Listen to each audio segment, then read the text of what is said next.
hi, I'm Catherine Garcia. I'm the president of Arlington Ridge Civic Association, and I'm joined here by two of our vice presidents. Robert, why don't you introduce yourself, and then we'll go to Fred. Can't hear you. Robert, can you hear us? I think you're muted. All right, we'll go to Fred first. Yeah, I'm Fred Zimmerman. I've been on the board a little more than 2 years, and I live on 20th Street near Kent Street, which certainly could be impacted by the increased density at River House. Okay. I think Robert is leaving. He might come back, see if that fixes the connection problem. And I'm Matt Matuzek. I'm with the Arlington County Planning Division and serving as the planning coordinator for Pentagon City and Crystal City. There's Robert. Can you hear me now? Yes. Mm-hmm. We were just doing introductions. You done?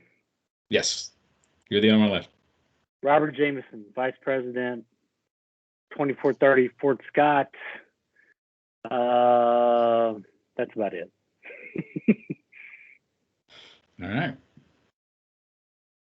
So what we wanted to do is really, I'll hand it over to Kateri, just to kind of set the stage. No, over to you. Yeah. All right. I think, just go ahead. Let's get into the introduction, and then I think we can just follow more or less, the agenda. All right. So if you see me looking away here, I'm just seeing my other screen where that agenda with topics and questions is. We'll forgive you. Cheat sheet. Yes. But it's the beauty of dual monitors. So I think initially you all wanted to meet to address kind of where we are, what's the status of the changes that are ongoing, the review, next steps. I specifically like the question of which sections of the plan are less likely to change versus those which have more flexibility still in this stage of our study. So I wanted to highlight where those are and kind of just have a dialogue of some things that you all heard during last week's broader ARCA meeting. And I feel like there may be some specific questions that I have depending on the topic, but also highlight for everybody else's benefit that may not be as aware as those that have been following the study closely is just kind of what led to the process. Why are we looking at certain sites, and why you might be seeing certain things and not others, because there is a clear explanation for much of what I think is being raised. So my goal for this session and the one we're going to have on November 18th is, number one, to be as transparent as possible and to get us all on the same page to the degree that's possible, but also highlight where we may already be in agreement on certain things that the plan will be changing and addressing, but also be forthcoming about areas where there is either difference of opinion or with respect to staff and the county's position on certain issues, we may just agree to disagree and let the county board kind of have the final say when they finally consider this plan. So with that, I just wanted to provide first a status update of where we are. A second draft of our Pentagon City plan was released in early October. And since that time, we had about 3 weeks of online engagement that has occurred. I believe the form that we posted had a couple guided questions and opportunities for more direct feedback related to the plan itself. I think we've collected about 150 responses from that, so it was very well received in terms of people's awareness and ability to share their thoughts. So staff and the consultant team are now actively reviewing and synthesizing that. But we've also gotten about a dozen or so emails as well from different entities, partly expressing what they've already submitted in the form, but also elaborating on what those thoughts were. So what the staff and consultant team are doing this month in November are going back to identify where changes are needed, and several are already in the works, identify where further discussions need to happen internally, because some topics directly involve county leadership between different departments. And it's not as simple as me simply saying, yes, we can do that. I have to really defer to other county representation to give us further guidance in terms of what the position may be and how might be best to address it. So all that information is currently being disseminated internally, and we are looking to release a third draft of the plan itself that would coincide with what we're calling a request to advertise. Now, that term, request to advertise, or RTA, is something that we always have to complete before an actual final consideration and approval of a plan like this takes place. And what the RTA essentially does is signal to public stakeholders, planning commissioners, everybody else, that we are going to come back at a specific month to have those final hearings. So right now, and this may change, we're still sifting through all the comments that came in, the plan is to have that RTA take place in December, at which point we would bring the third version of the plan that represents a lot of the feedback we collected in October.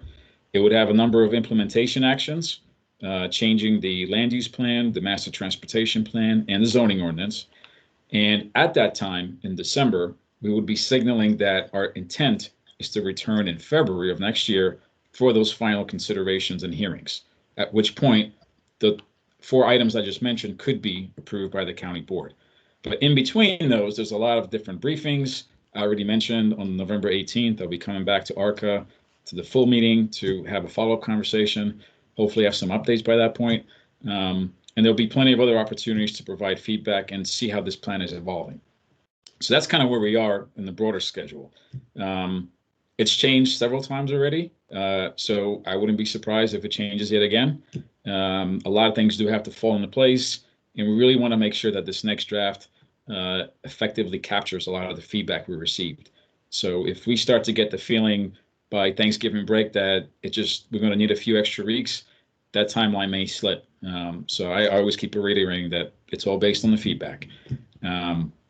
So with that in mind, some of the things that are in the plan, and it's, I think, approaching 150 pages now, it's only going to grow because a lot of the things we've heard require additional content. There are certain things in the plan that are less likely to change because they represent fundamental elements and really the approach to how we want to impact Pentagon City that has been carefully vetted from the beginning of this process. And I'll get to exactly what that involves so you have a good sense of why we're so adamant about that approach. But at the same time, there are many technical aspects of it that we fully expect to keep evolving. It's not just the small little things on page 15 or 85 that people are catching, which is great. There are also some very thoughtful questions and connecting the different parts of the plan that I think, because people are highlighting to us as a second set of eyes, are really improving the plan moving forward. So I really appreciate a lot of the thoughtful feedback, particularly from the 2 civic associations that has come in, because we have a lot of great stakeholders that are closely paying attention to the evolution of the plan.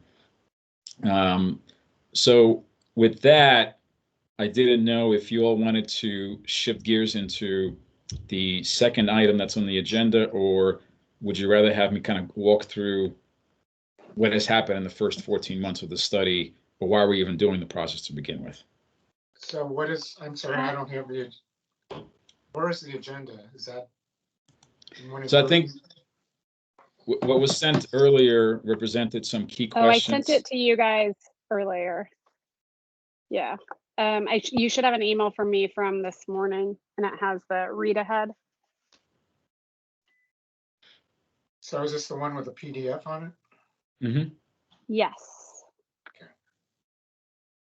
And so, Matt, when you say the second agenda item, are you talking about us going into our comments, or are you part of your? This would be the ARCA board general comments. Thoughts, right. Yeah. So I know before we get into the discussion and questions that are later in the agenda, I do feel like it would be helpful to reiterate kind of the recent history, the last year or two. But I'll leave it up to you if you want to start there or you want to go through the. No, why don't you start on recent history? I don't need, you know, I don't need to learn about things since the 50s. Oh, no, That's what no, I no. like to talk about. That- But yeah, some recent history, and then I would love to hear, you know, obviously how that then informs what is less or more likely to will be able to change. Yeah. Mhm. Also, I did earlier, just a second ago, mute myself and then try to talk and wondered why no one heard me. So yeah, I too have technical challenges, Robert. It's not just you. Give All the old right, man a over to you, break. Matt. It's not a feeling. It's not a full official meeting until somebody or everybody runs into that issue, right? Yeah. Matt, you're muted. So this brief history will only go as far back as the Amazon decision to locate in Arlington County. So in November of 2018, which puts us exactly 3 years ago, feels more like a decade, but not everybody's experiencing that same way.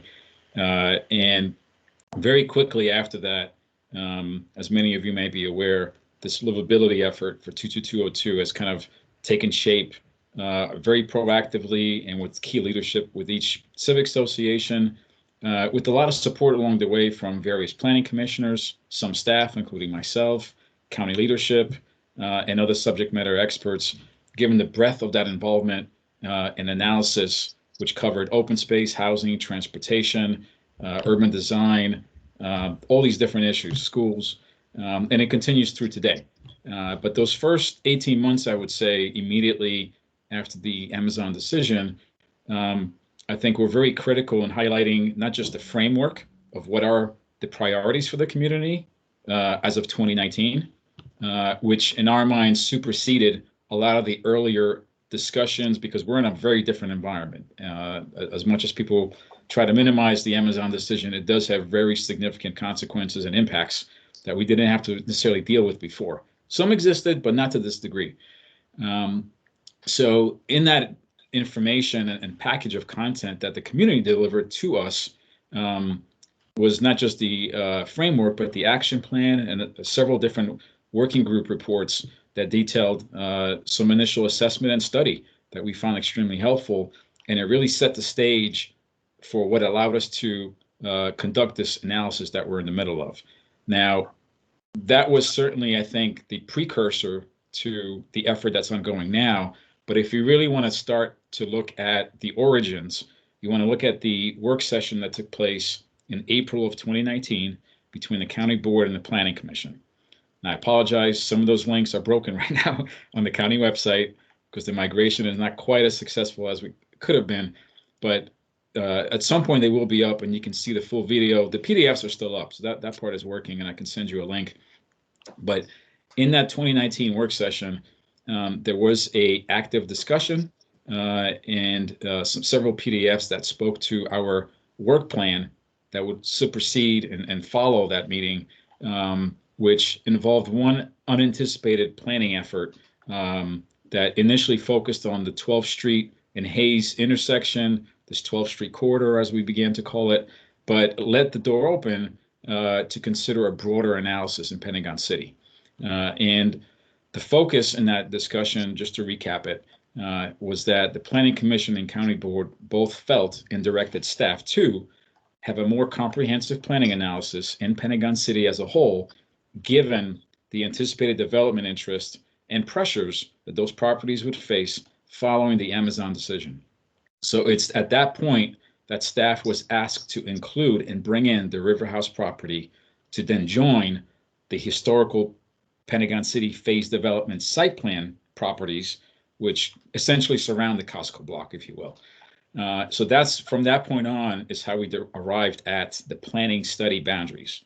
Okay, this wasn't a late addition. This wasn't something we somehow just cooked up behind the scenes to solve a problem. We were asked from day one to evaluate both properties because of the impact River House alone could have on the study area or Pentagon City in general. No, that's great. Thank you for clarifying that. Yeah, that And- was and- definitely a asked by question that came The up. board, the county board, is that what you're saying? This was a joint work session between the county board and the planning Yeah, commission in April of 2019. Now, River House, as some of you may recall, has had some evolutions of what their thoughts were on how to redevelop. Many date back to the Vornado days. Some are more recent with JBG Smith as the owner. But in each case, I think there were some stumbling blocks, either with respect to the reception they received from the community or the administrative zoning mechanics that I think staff was highlighting that were in their way. In either case, that was just further, a history of River House was just further justification at the time to include them so that the vision that we may arrive at River House addresses and is coordinated with the surrounding properties between River House and the Amazon headquarters. Okay. So since that time, staff has worked with a lot of different resources and was able to get the help of a very well-known consultant team, Goody Clancy. They were most recently involved with the Roslyn sector plan. We've also had sub-consultants who have worked on the public spaces master plan. This is the Olin team. And also economic analysis consultants with Sarah Woodworth, who works for WZHA, and she's done some work in the region as well in Arlington County with similar efforts. So with that in mind, we officially started the study in the summer of 2020, where I believe in July and August, initial stakeholder meetings happened. We reached out to all the different civic associations, planning, transportation, parks and rec commissions, property owners, everyone we knew would be interested or has a stake in what could happen here. And those conversations took place independently between staff, consultant, and those stakeholder groups, so that by September, there was a more pronounced and organized public kickoff to that planning process. And since that time, I can share, you guys have probably seen this several times, the slide deck, which talks about the actual schedule that we were on. Let me pull it up real quick. So this gives you a sense of the community kickoff that happened in September of 2020. 5 other workshops that followed it well into 2021. But each month, there was a specific intention to develop building blocks of what you now see in the plan. So all the exhibits, a lot of the narrative, the way that they all interplay with one another, those were all carefully vetted each month as we met over a dozen times. There was another meeting in September with that focus group. And in terms of who was on that focus group, this gives you a sense of the level of involvement that we intentionally put together in the same room. So this involved not just the very property owners whose sites we were discussing, but also the very individuals who may likely then be in the process of reviewing those applications in the site plan review committee if any development applications are submitted.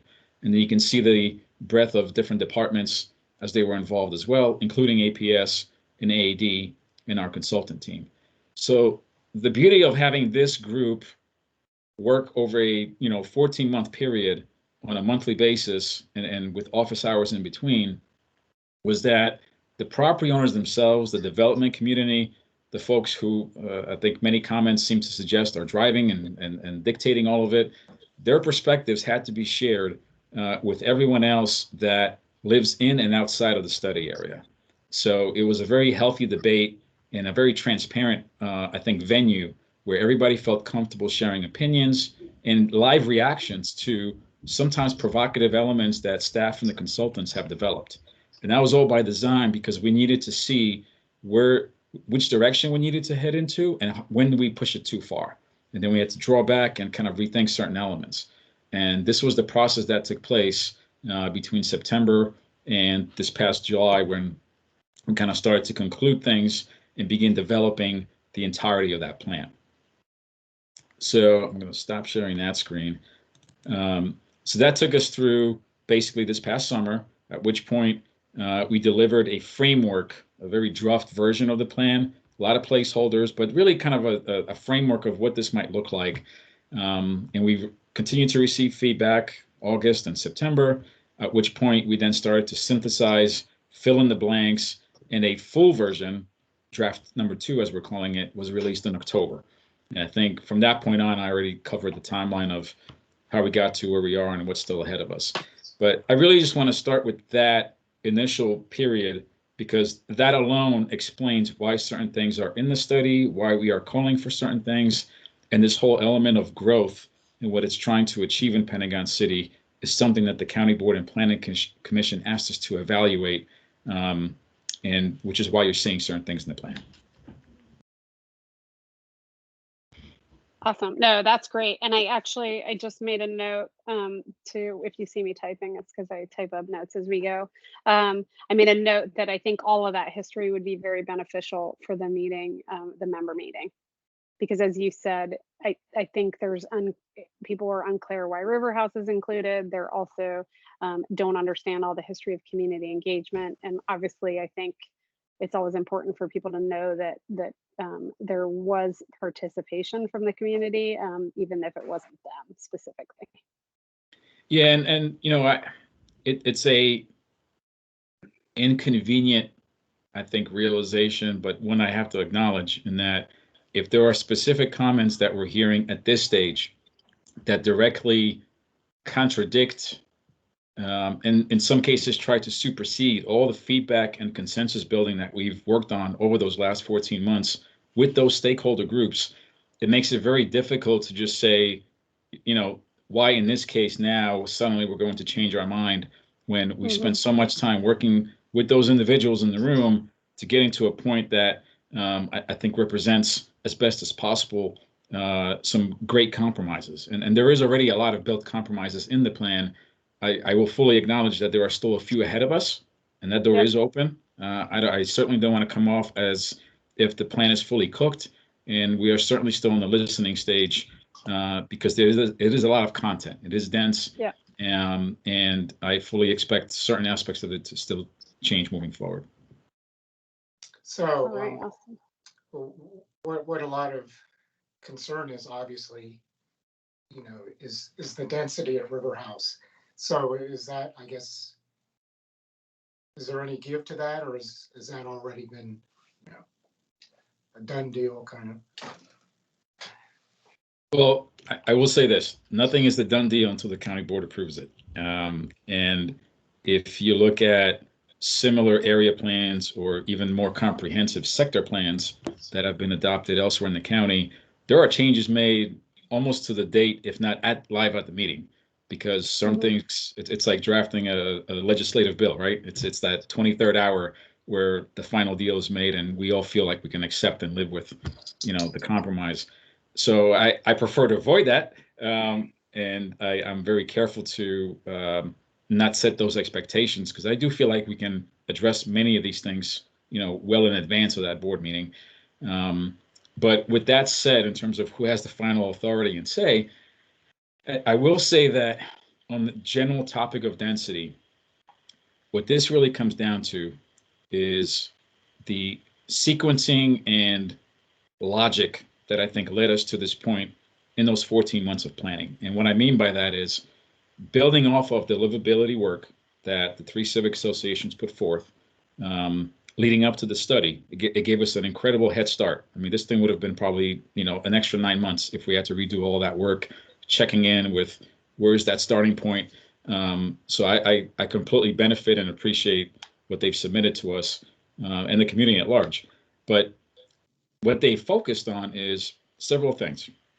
One is we need to prioritize and start with the public realm and those physical, tangible benefits that we can see and experience from development, regardless if we live in those buildings or are, you know, outside the study area.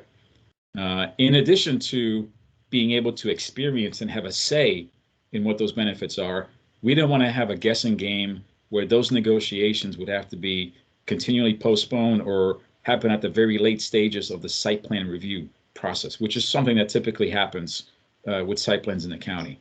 So recent review projects or processes in the county have signaled to many that we want to have a chance to, as much as possible, prescribe what the benefits are so that developers know what they have to provide us upfront to the degree that we can.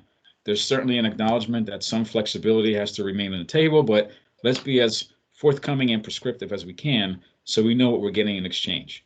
Can we go as far as to have that in the plan? The other piece of it is the timing of it all. And this is where lessons learned from other corridors, most closely Crystal City, have informed many in the community and the planning commissioners in that it's very likely and typical that the pace of development it out surpasses, if you will, the county CIP plans and the funding that we have available to keep up with that pace of development. And where that becomes critical is when you have area plans or sector plans that essentially tell the developer, you need to basically carve out this piece of your land, give it to us, and you're off the hook, right? And then we're going to come back at some point when we have our own funding, design, build, and maintain that space because we want you to dedicate it to us. And if you'll see, there's a number of site plans that have been approved in Crystal City, and that we're basically waiting until the funding catches up to the development to be able to benefit from those things. They've been dedicated to the county, but they're just sitting there because our funding is not quite there. So in Pentagon City, the quote unquote lesson learned from those recent experiences is make sure the developer is paying all those costs, designing, developing, and maintaining those spaces so that we get to experience them immediately. Now, what I just described then has to be compared to the economic analysis that took place with this plan that speaks to the existing conditions in Pentagon City. And in some cases, the level of deconstruction that's needed to even make room for any of these public improvements or new buildings is quite significant. So accounting for that, you then have to arrive at a certain level of density that makes such projects even feasible. Otherwise, they just don't pencil out. So how do we account for, let's just say the condition at Brookfield, right, which is the TSA site that's now vacant. 2 buildings totaling almost 500,000 square feet have to be removed to make room for what we consider as appropriate in our plan. In order to account for that and to still have significant value on the table, residual value after that cost and investment is made, we have to consider how much density that covers so we still get something in return. We don't want to just replace what's there today, but not have those benefits delivered with redevelopment. So that is the analysis that we went through. Once we figured out, first and foremost, where do we want to see the open space? Where do we want to see the connectivity, the other tangible improvements? And only after we solved for those and figured out how they could be incrementally achieved, we figured out how much is left to actually be built upon. But how much is built upon was directly influenced by what it took for a lot of these sites to actually redevelop and still have the ability to fund those green ribbon and open space improvements, design, build them, and maintain them into the future. So with all of that, I know I've been talking for a while. The issue of density at River House, which is your original question, is yes, that's the original question. The minute you lower the density, however you want to do that, whether it's through building heights, the density restrictions, the minute you do that, you're basically foregoing some, if not many, of those physical improvements that the plan calls for. Many of which, by the way, were not even on the table in previous iterations of the River House proposal. So a lot of what we were expecting to and have been requested to pursue in this plan would be no longer available if the density is not there. So I just wanted to highlight that that's the trade-off rather than confirming here's where we're willing to go in terms of density. That's just the consequence when we have that discussion. All right, And well, the prioritization of those, I'm sorry, Kateri, I was just going to ask about how the prioritization of those community benefits comes out in the discussion with the county board and the planning commission. So all of our comments can be taken into consideration, and the county board is going to have the final say in how those benefits are prioritized. They will, but it's not a singular decision that I think happens once and never again. I think what we're setting is a framework for most of the properties within our study area, and then we're going to be revisiting that if and when, because that is a huge question. If it's not guaranteed that all these sites that we think may redevelop actually will. Some have a much harder path forward than others. But if they come in, there will be a second iteration, if not multiple, depending on the site, because some will require phasing. They're not going to just come in all at once. And those will present additional opportunities where, through a community process and the county board decision, we'll have a separate chance to prioritize those benefits. But we are in the plan essentially indicating what that is. Number one, public road improvements as called for in the plan, and the residual value of the new density that's made available in the plan is split between sustainability, because we really want to achieve energy efficient buildings and meet our community energy plan goals, and on-site affordable units, as opposed to the cash out option, which you never know when that money goes. It might go elsewhere in the community, outside of the zip code. We want to make sure that each site in Pentagon City is contributing to that goal and making sure that we start to achieve significant units on all sites within the study area. So that's kind of the three-prong approach to how we are prioritizing the benefits in this plan. But in the Okay, phasing just of to make those sure benefits, oh, go ahead, Kateri. I was just going to confirm what he said. So the three main benefits that are kind of the main focus are public road improvements, sustainability, and on-site affordable units. Yes? Yes, and I'm going to share this slide, which we've been using to kind of highlight the totality of the benefits that are identified in the plan, but also the logic and reasoning of kind of the key takeaways. Because some sites are expected to deliver more on-site affordable units just because of the density that's called for there. Some sites have a much bigger burden on the public realm improvements because of the different pathways that the green ribbon is carving out, or that the amount of open space that's called for. River House being one of them.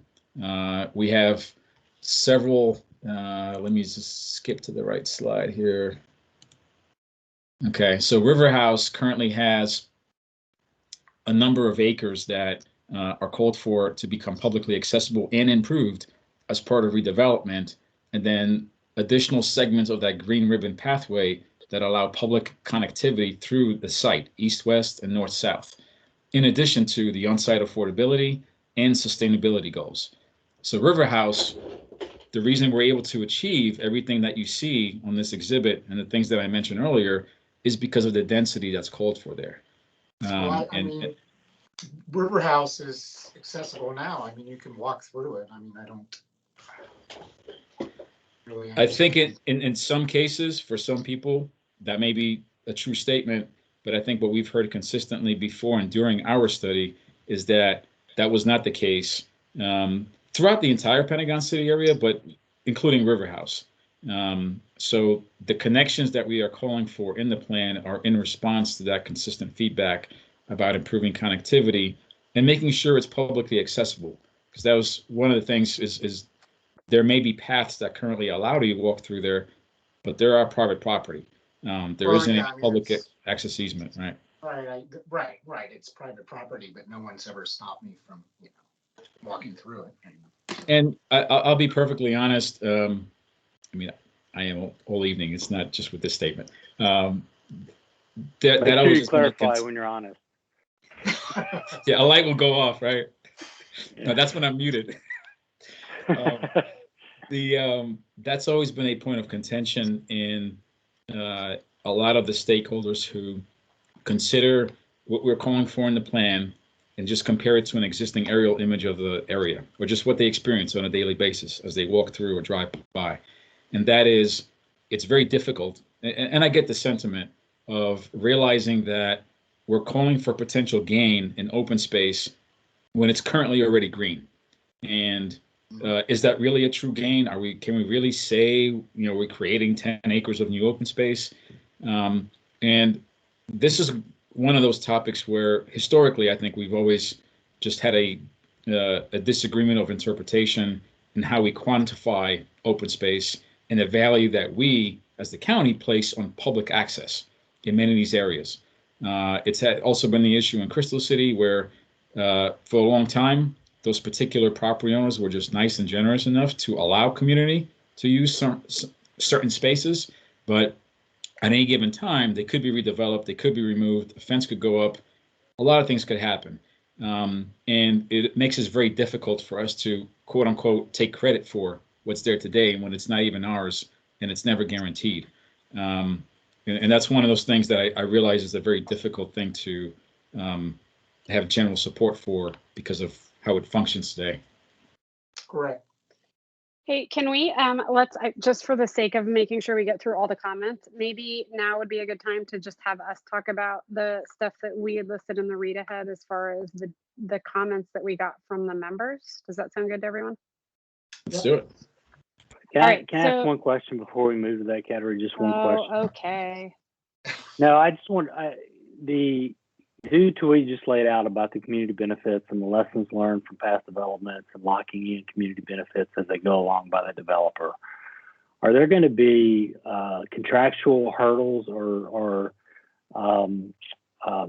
incentive? Well, milestones, I guess is the right word, for the developers, like you see, similar to what Amazon is, even though Amazon were sketched out at a pretty high level of like when construction starts or when employee density hits or when residential density hits certain levels, that's when the community benefits are going to get delivered? On a typical site, that's usually how it works, where as part of the consideration and approval of an individual site plan, there are a long list of conditions that are attached to that approval, conditions that have to be met before, during, and after construction. In most cases, when we're dealing with an open space, there's several different things that happen. In Crystal City, you may have seen examples where at some point during or right after construction, a space is dedicated to us. It has to be in a certain condition. That's the only time and opportunity at which we're able to accept it. And then from that point, we work with it moving forward.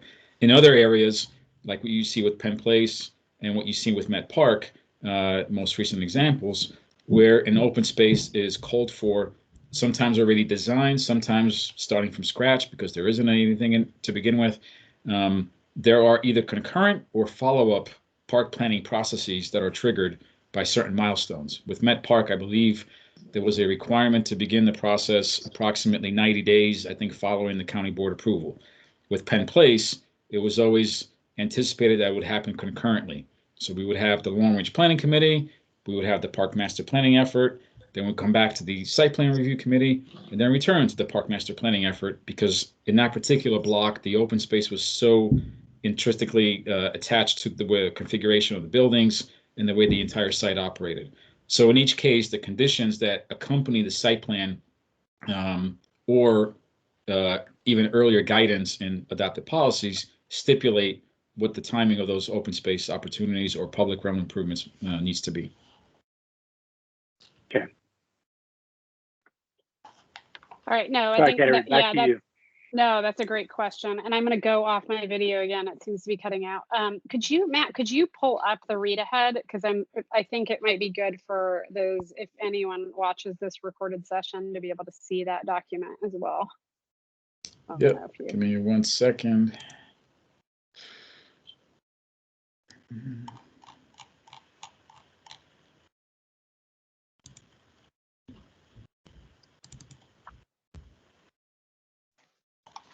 All right.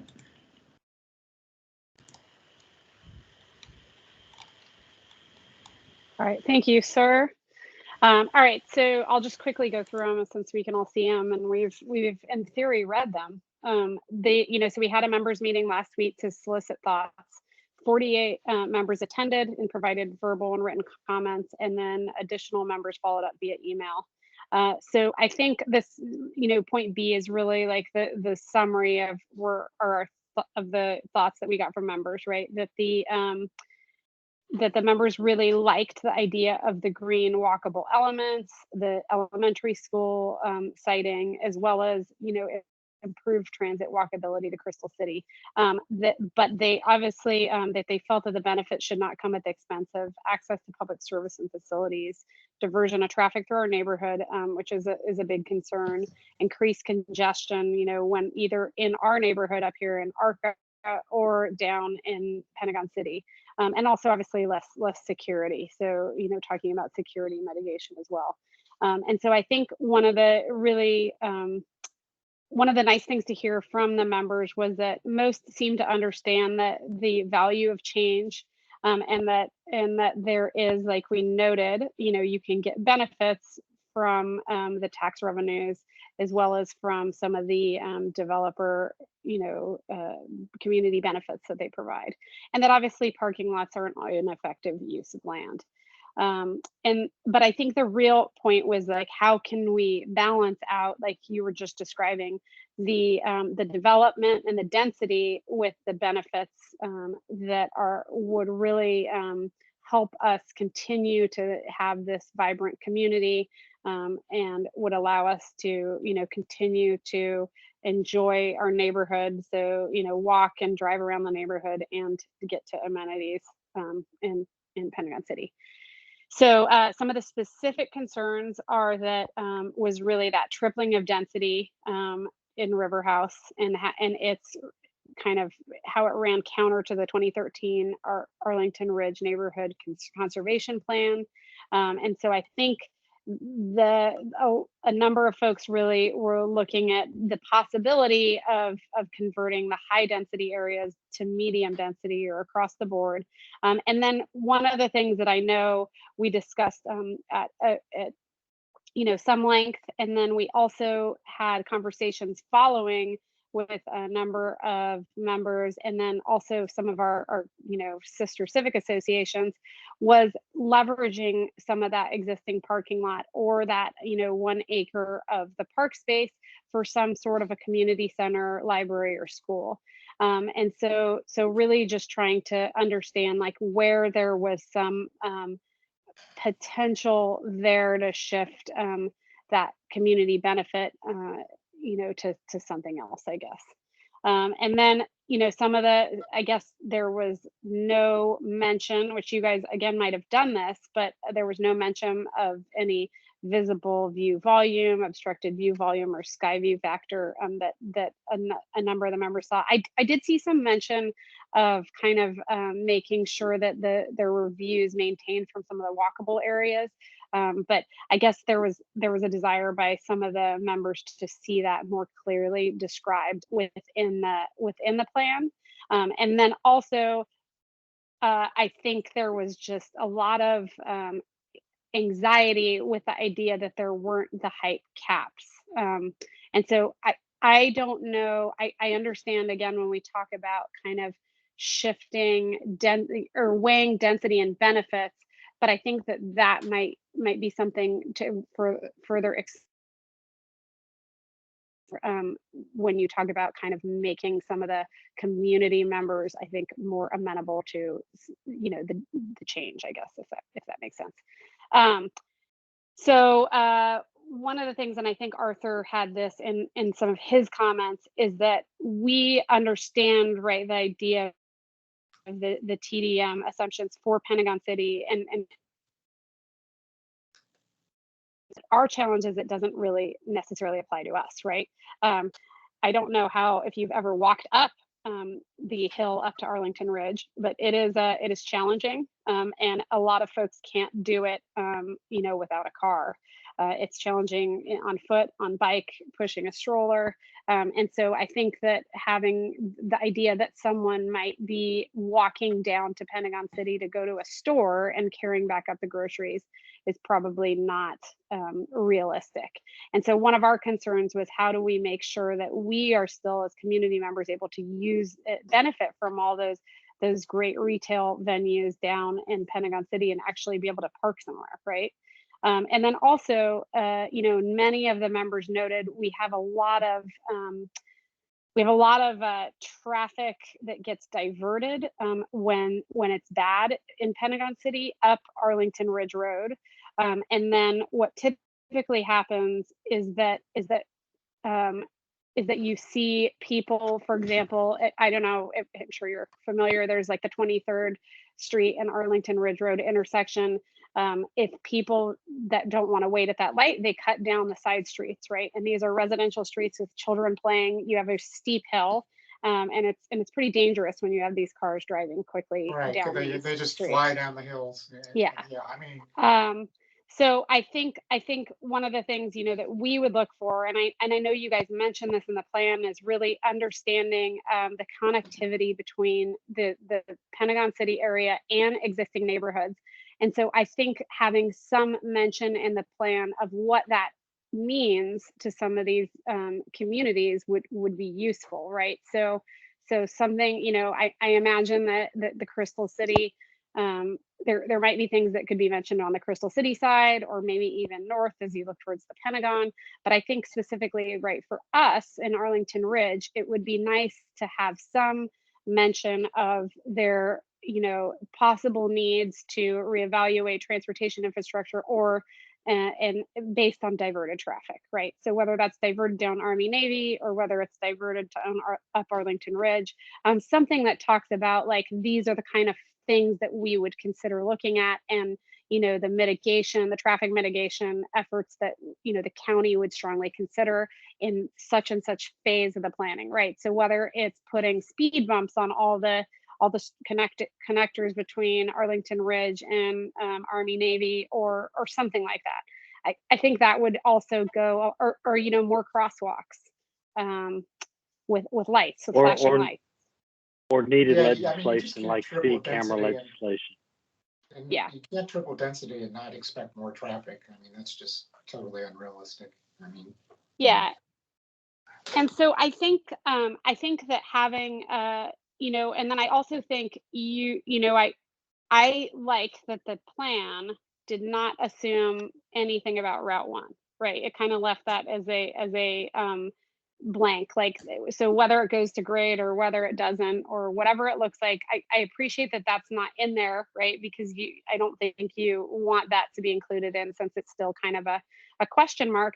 But I do think maybe some mention of, if there are changes to Route 1, then again, these things need to be evaluated, right, in order to protect these neighborhoods, really for a safety reason, I think I would say. Yeah, it's annoying to wait in a line, but more importantly, like, I don't want my children, or any of the children in our neighborhood, to be involved in a car fatality. Hey, So Kateri, could I expand on that point just a little bit? Yeah, absolutely. So that's one of the questions I had, Matt, when you were talking about the boundaries of the study and how it expanded to River House, and that coupled with the boundaries that were put on the Route 1 DOT study. I'm kind of trying to figure out where Route 1, 23rd Street, Arlington Ridge show up in the comprehensive traffic study and analysis, and what's going to be done, and particularly like 23rd Street and Route 1 right now, which is a congested intersection that doesn't seem to be addressed by either plan until after the fact. That we're gonna look at that after. So I'm trying to understand from a planning perspective when that's going to be addressed. And as Fred mentioned, the induced volumes are going to exacerbate an already critical situation and push traffic up the hill.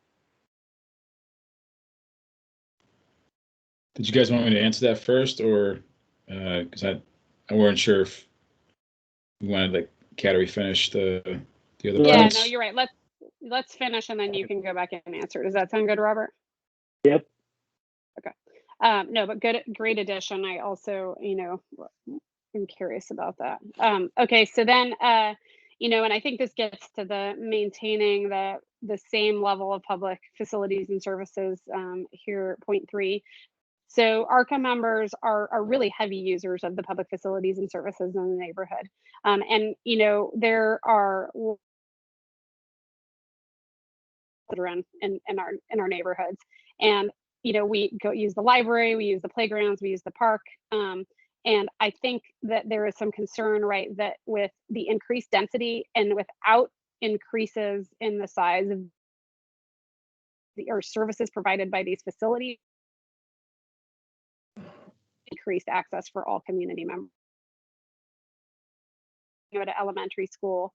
But I think that within the plan, there should be similar discussion regarding the relocation of the community center and library, or would it be kind of this mega facility that would have them all? I think that needs to be discussed, because I do believe the community it's almost as though we're going to be forced to fight with each other, right. in some Hunger Games of public facilities, children or libraries, which is ridiculous, because children need libraries, and people have children, and people like reading too, so I think it's really like, how can we actually think of this as this whole integral community that has these necessary public services and facilities, and like, can we talk about, using more of Virginia Highlands Park, or as I noted, some portion of River House. And even if that means, having taller buildings in part of River House, but actually having, a larger community center and library similar to what you see in some of the other neighborhoods, who I would argue are not going to have even remotely the same density that we have, right? So what would the density of this area equate to in a community center and library, right? I think that would be worth exploring, or at least, like discussing as a follow-up study. And then, like you noted earlier, then trying to figure out how to prioritize those sooner in line with the goals of the plan, right? And I also think, I loved in the plan the discussion of those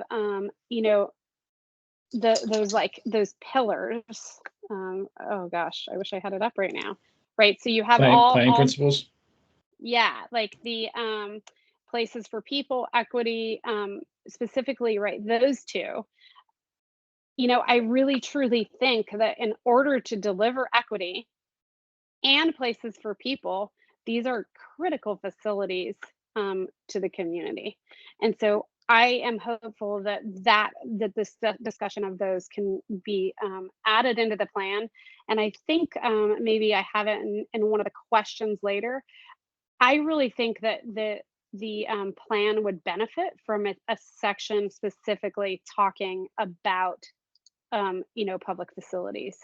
So I'm trying to think of, I know you have the public space, we have biophilic design, parks and plazas, the green ribbon. I mean, I think reasonably having another section in there that talked about, public facilities, I think that would be really beneficial. And then you can take all those mentions of schools that are kind of sprinkled throughout and really like condense them, and then hopefully, discuss the idea of, or propose, leave open the idea of having, relocating the community center and library. And, or, I mean, just at least using all of that land that is going to be public as under, put it under consideration. Let's see. Okay, so I also thought there was a lot of discussion in the member meeting about accessibility for the disabled and elderly. So a lot of folks, right, either they are already consider themselves elderly, or they kind of were planning to what were they calling it? Age up in the area. I don't want to say age out. That doesn't sound Age great. in place. Age in place. I guess we all are going to age out eventually. Yes, age in place. And so one of the concerns then is like, how accessible are these public spaces going to be for wheelchairs, and whether it's disabled or elderly. And so I kind of looked through, right, there's a lot of talk about accessible, but that of course can be confused with just publicly accessible. And so I kind of looked, and you have the publicly, fully, universally, and I was unclear on what the implication was for the disabled and elderly, right? So there was mention of some ADA compliance with like sidewalks and so forth, but I think that it would really be beneficial to clarify what specifically was being discussed in each of these areas where those kind of words were used. Let's see. I also think when I mentioned kind of having a section for public facilities and services, I mean, I think having some discussion if that section were to exist of hospitals, medical facilities, police, fire, waste, stormwater management, especially some of these things that might be required in a natural or man-made disaster, like some discussion of kind of that there has been planning done to consider these things, and that, these environmental impacts and costs, are being considered in some way. One of the things that came up by a number of members was, the maintaining of older growth trees. I expressed that in a lot of the planning meetings I have been in, that there is always discussion of maintaining those older growth trees. So it seems to me like it's an ethos that the county typically it like follows through with. So I don't think it would be hard to just add that into the study, right? That you guys typically will do that within site studies and so forth.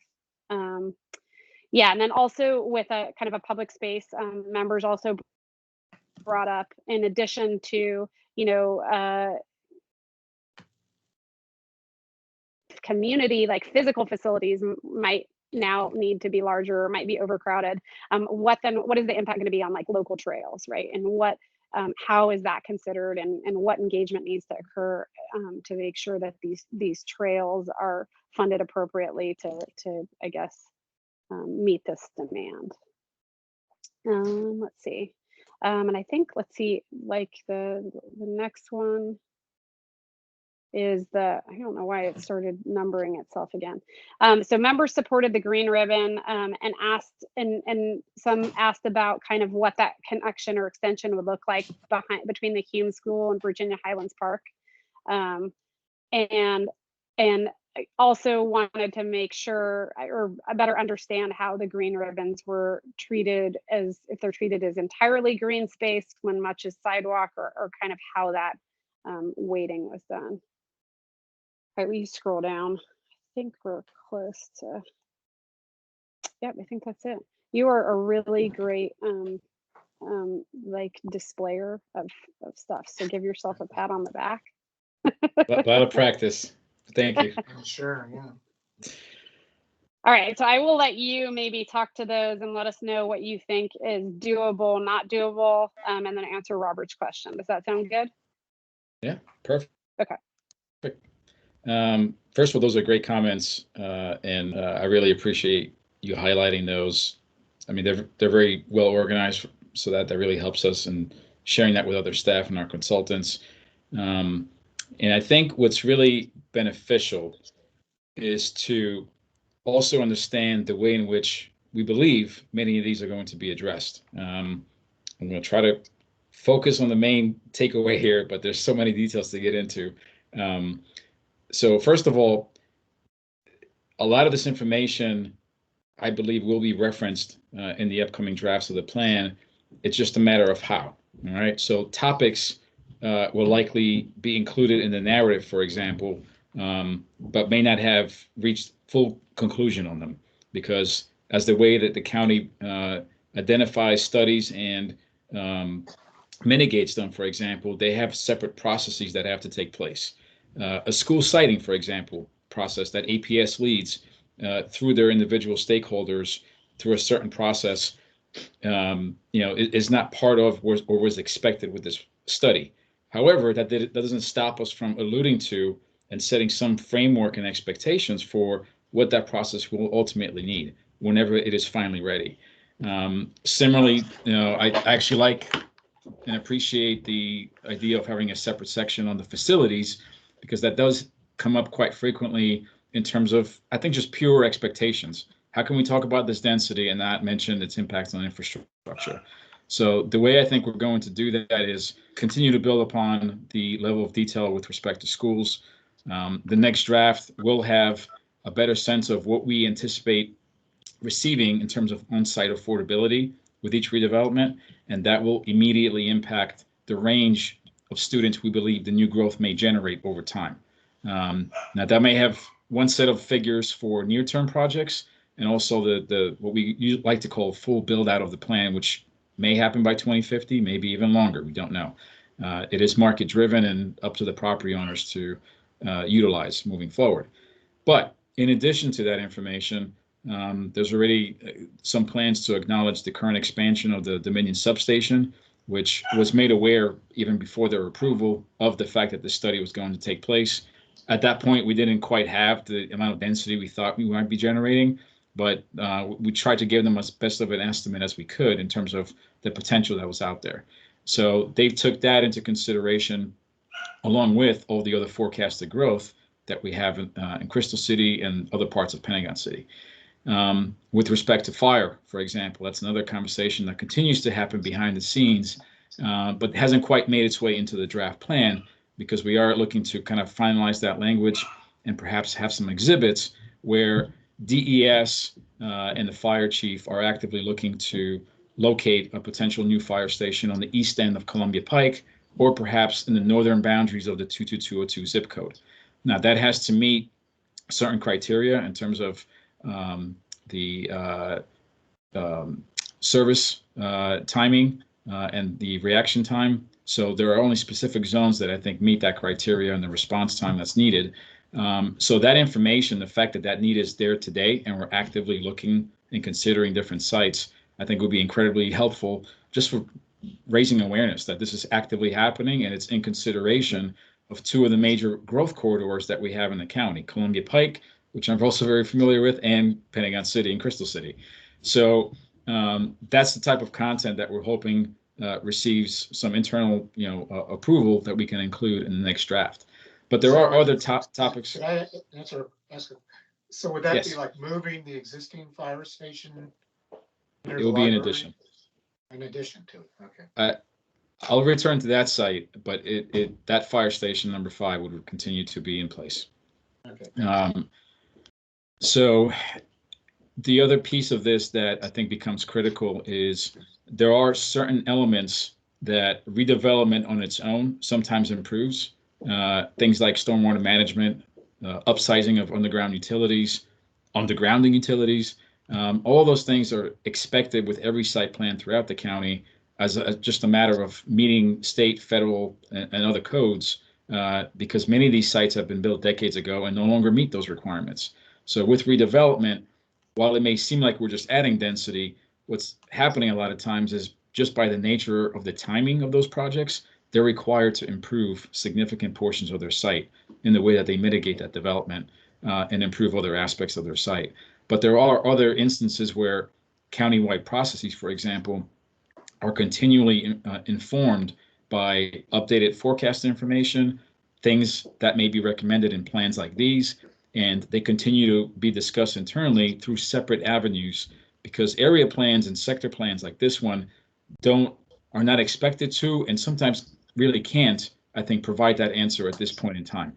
They can generate enough information as guidance to inform those other processes.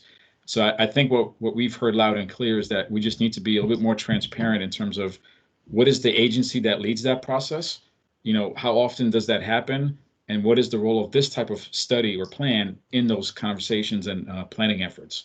Now, with respect to, I'm just working my way backwards here, some of the uses, right? This is a great conversation because it kind of gets into a whole lot of different topics in terms of the facilities discussion, partly because of the community center and library, school situation, and what is this plan identifying in terms of the path forward. So what I want to do is be as transparent as possible, realizing that the level of detail that we are going to provide may not be enough for some people in terms of the closure or certainty that I think they were anticipating.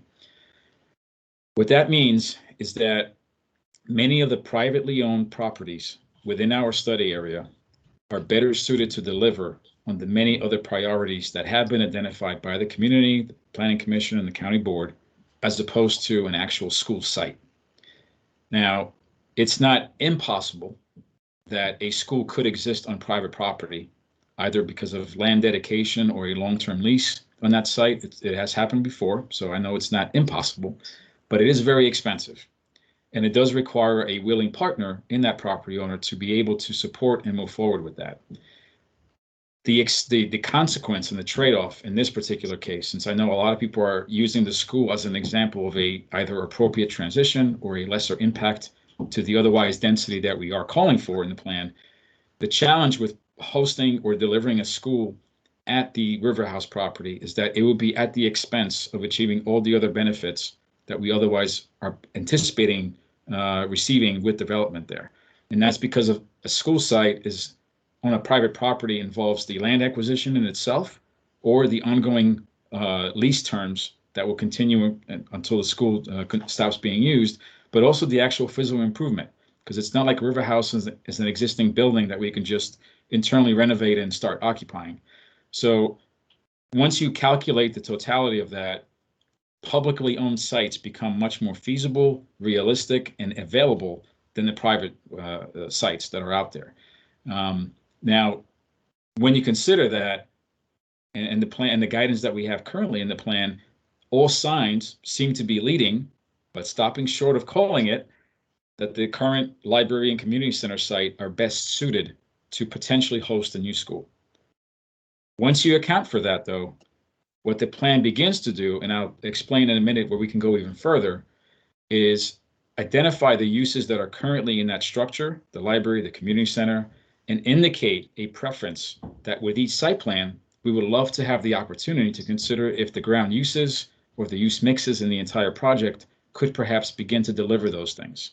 It's a conversation we can continue to have on top of the community benefits we already called for in the plan. It's not outside the realm of possibility. There may be. Hold on. Let me Yes. retranslate that. I'm going to translate that to Cattery speak. Yes. So essentially, what you're saying is, with each site development plan for each of the new properties in development, that would be kind of something presented, like, could one of these retail use spaces or something else be instead a community center or library? Yes? Yes. Is that what I heard? It would be an opportunistic approach that the county has applied prior in other site plans like the one in Crystal City, where 1900 Crystal Drive, I believe, delivered a temporary library location because it was continually identified as a priority and unmet need in Crystal City. And we continue to track that. And there was an opportunity that presented itself with a willing partner to deliver something like that. So those will be opportunities that we will continue to bring forward, and we can do a better job in the plan of highlighting consistently, and maybe even several times throughout the plan, that is our strategy. We are not requiring any particular site to deliver it, but making it clear that. Okay, so then, sorry, I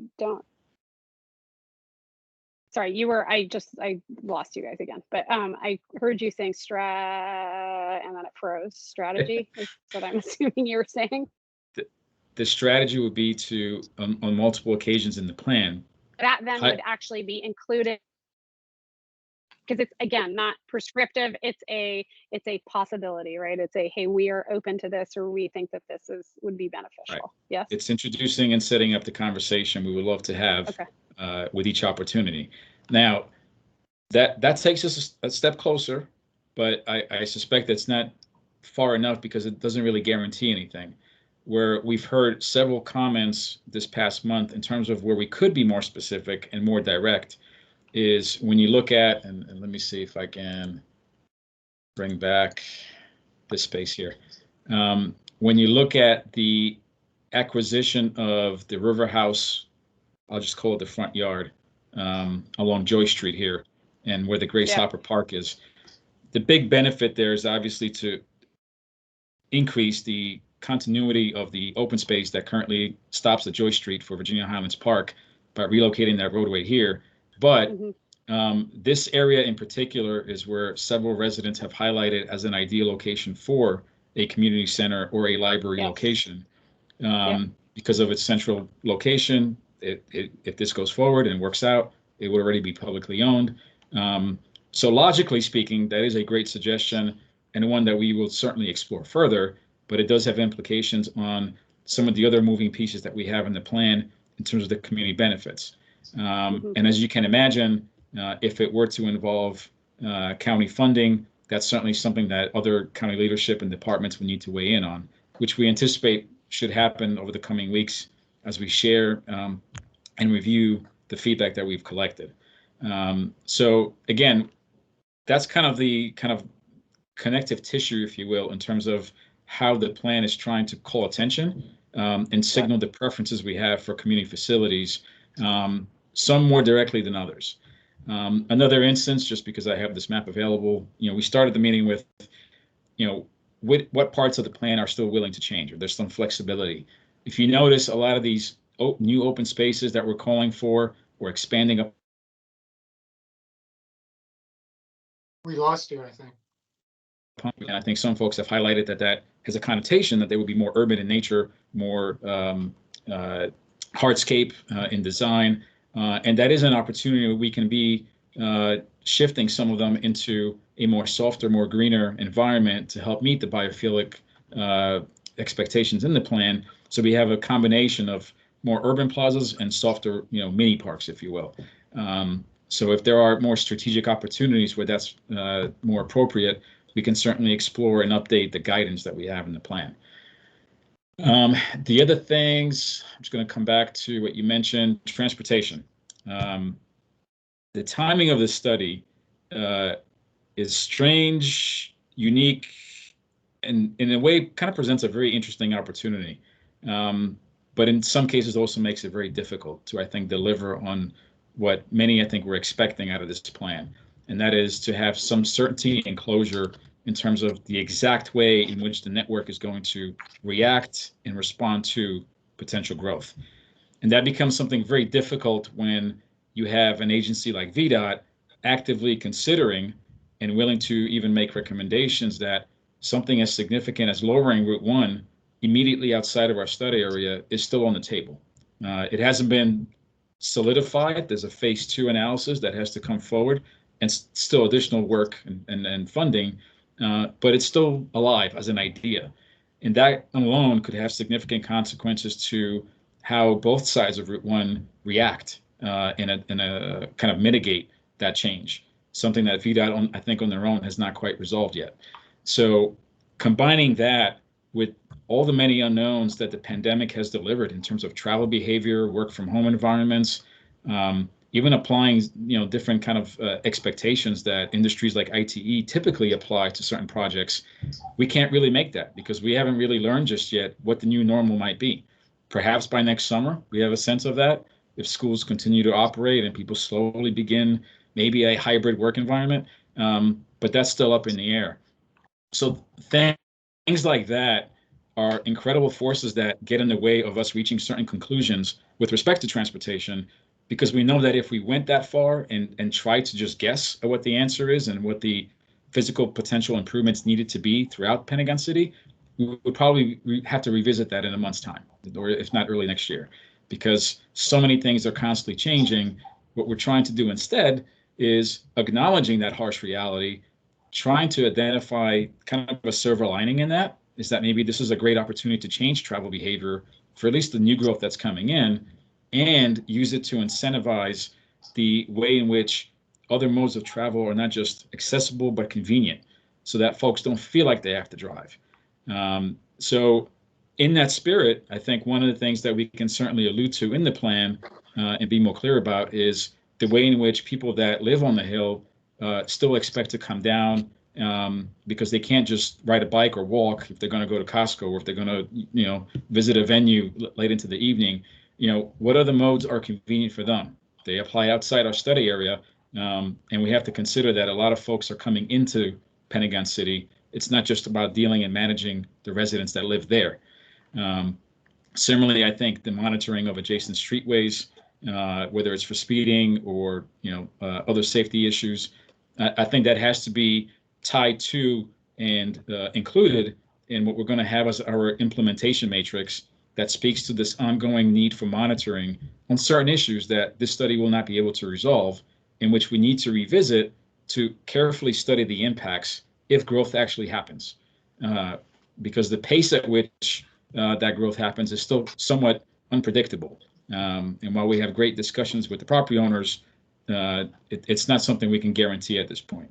So that's kind of the balancing act in terms of transportation that we're trying to strike, where we're committing to further study, doing our best to address what we can at this point with the variables that we have available to us that are known, and just be as transparent as possible in that there are some elements that simply should not be confirmed at this stage. Yeah, I agree with that. That definitely we're going to have this ongoing need for traffic monitoring. Absolutely.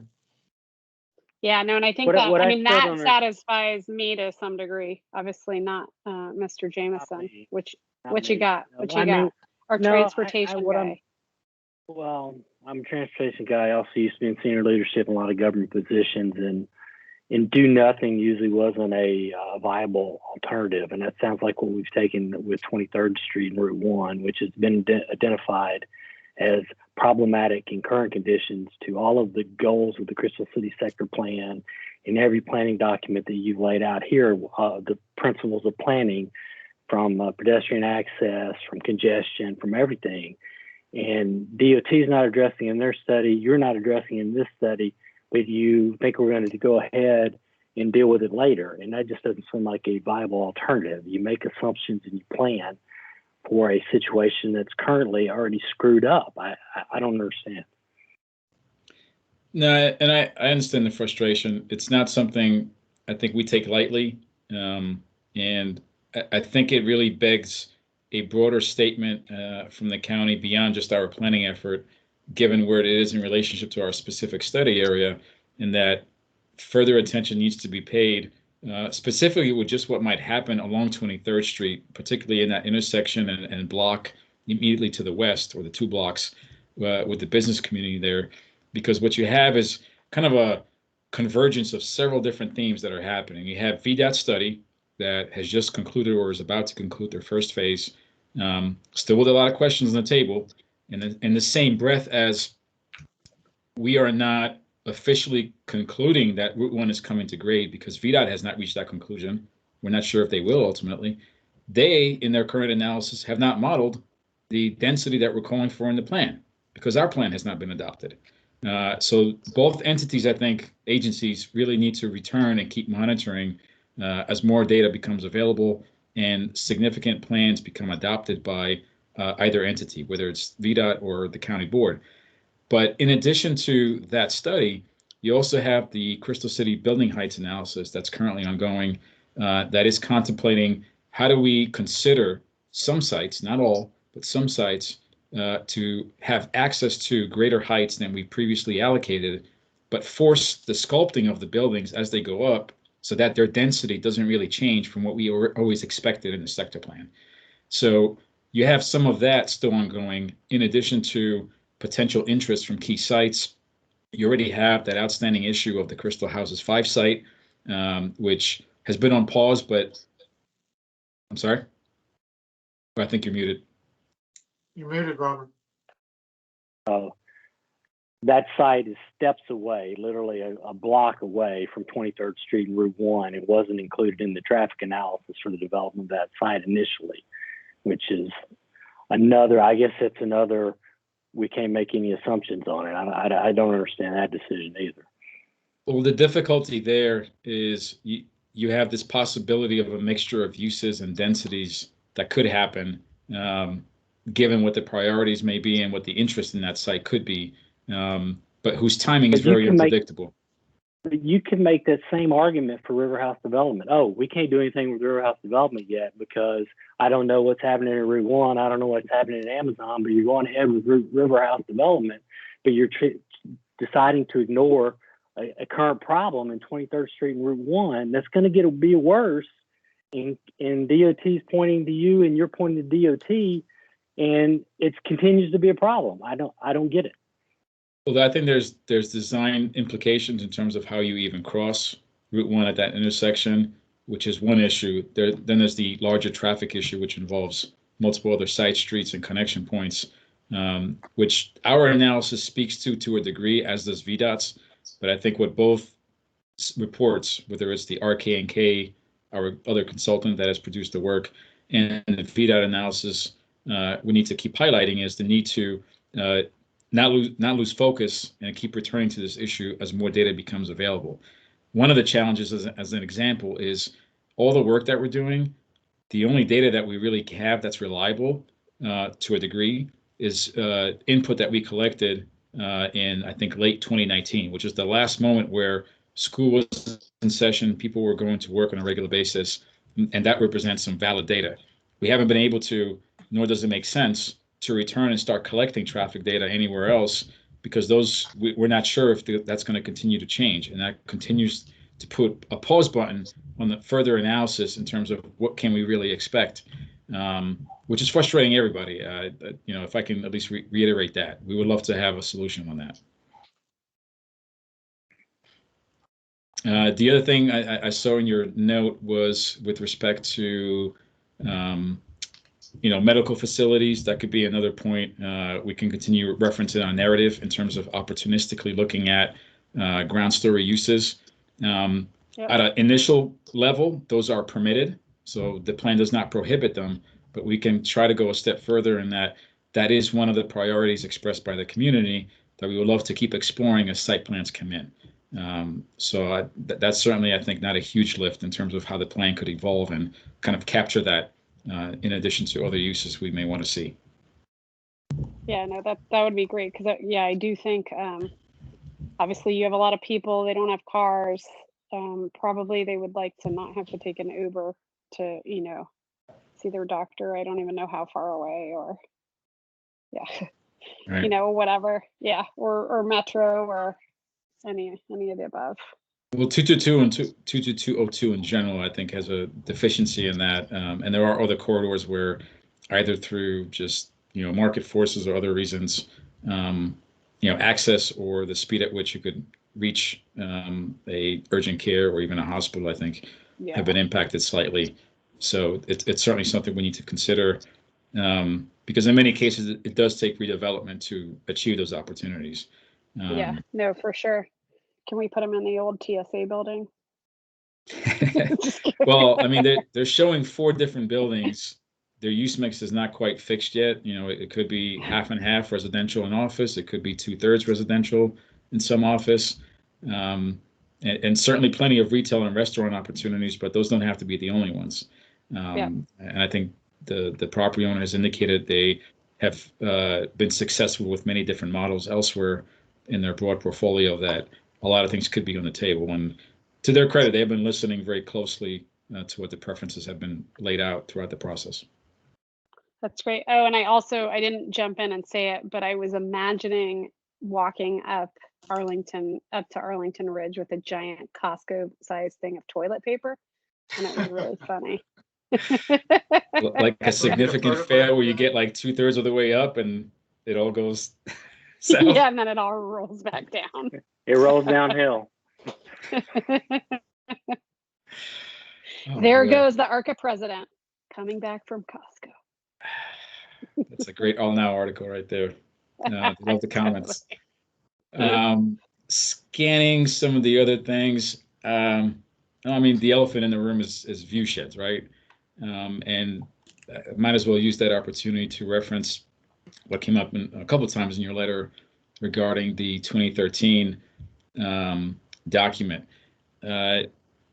It's not one that was ignored because we've looked at that information. We looked at the 1997 update to the Pentagon City Plan or Phase Development Site Plan. We've looked at the livability documents. So all those things were taken into consideration by our consultants and the core team. The challenge is, the weight that I think different documents give in terms of representing adopted policies. Neighborhood conservation plans are accepted by the county board. They are not adopted. They certainly are used to influence decisions, but they are not at the same level as an area plan, sector plan, or a master plan, part of our comprehensive plan.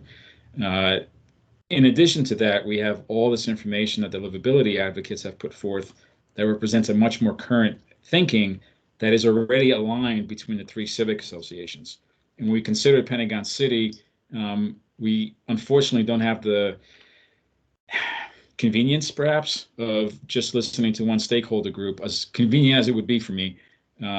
We do have to do what is becoming a very tough job of balancing a lot of the different competing priorities and goals. And the reason I think the plan reflects what it does is because we've consistently heard certain things from those groups, sometimes in writing, many times in passing conversation, in virtual meetings like this one. And that's kind of where we ended up in terms of meeting as many goals as we can, but not giving everybody everything they wanted. This kind of applies to view sheds. With respect to River House, believe me, I am fully aware of the sensitivities that come with why folks decided to purchase units, reside in certain locations, or have simply just gotten used to over the years of what that community felt like. And our objective is not to disrupt that in any negative way. So it's helpful to hear what the initial concerns might be. And what we're doing now is kind of sifting through that in terms of which of those really warrant a change in the plan versus those that just may be initial reactions or gut feelings with respect to any change. Some of that, I would say, has been presented quite harshly during the open house we had earlier in October, where it became very clear that people were just kind of, you always know when they qualify the statement of, I'm not trying to be that person, I'm not a NIMBY, but you can just ignore what they say afterwards, because they're almost kind of giving the cards away. But I will say predominantly there has been a lot of thoughtful comments about, if development happens, please make sure to address this, this, and that. And we are taking that to heart, and already making some adjustments to the River House property in terms of the degree to which the step backs and height restrictions apply. I think initially it was really focused and centered around the southern corner there, southwest corner, but we are going to be expanding that to the entirety of the western edge, which actually does resemble some of the modeling you might see. Let me see if I can pull up an example of one of the better views that does that, because I think picture really works better than my own words. Give me 1 second. I know it's coming up.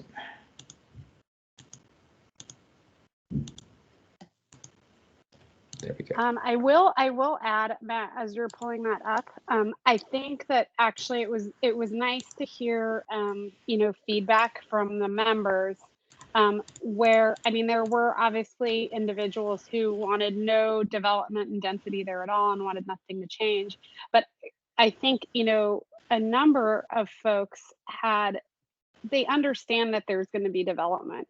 And I think, there was even one individual who was very strongly in favor of the development and said, I would just like something nice to look at. Right. So, and that goes, I think, to some of the biophilic and like interesting architecture, of that I think is very clearly laid out in the plan. But then others, talked about just understanding where those compromises are and are they still going to be able to see a portion of their view or so forth and so on. And so I think that it's not as